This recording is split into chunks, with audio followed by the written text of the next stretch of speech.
রানীর দশা শুনেছো কোনো দিন? আচ্ছা, এটা তো শুনেছো যে খারাপ সময় যখন আমাদের আসে, তখন খারাপ সময়গুলো আমাদেরকে আষ্টে পৃষ্ঠে আঁকড়ে ধরে।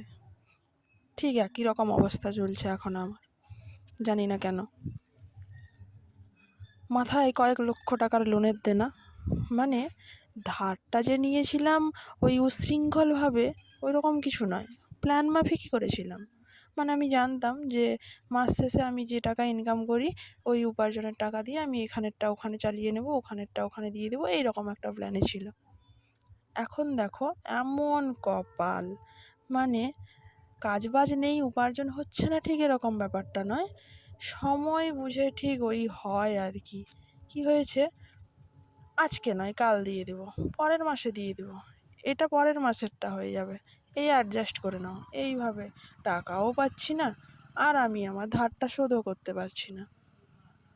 তার মধ্যে আবার ফোনটা কয়েকদিন দেখলাম সমস্যা করছে, এই করছে করছে, ঝট করে কি হলো, শাটডাউন হয়ে গেল। সমস্যার শেষ নেই, যেই কাজটা করছি সেই কাজটাতে বাস খাচ্ছি, যেখানে হাত দিচ্ছি ওটাতেই লস হচ্ছে, ওটাই খারাপ হচ্ছে, ওটাই নষ্ট হচ্ছে। হে ভগবান, বুঝতে পারছি না কেন হচ্ছে। সমস্ত খারাপগুলো যেন কোথা দিয়ে এসে জড়িয়ে যাচ্ছে। কিন্তু এটা জানো তো, এত খারাপের মাঝেও আমি ধৈর্য কিন্তু হারাইনি, রাগ আমার হচ্ছে না। প্রত্যেকটা ভালোবাসার মানুষ আমার পাশে আছে।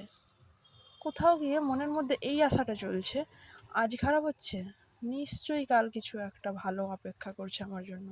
ভগবান নিশ্চয়ই ভালো কিছু নিয়ে আমার জন্য অপেক্ষা করেই আছে।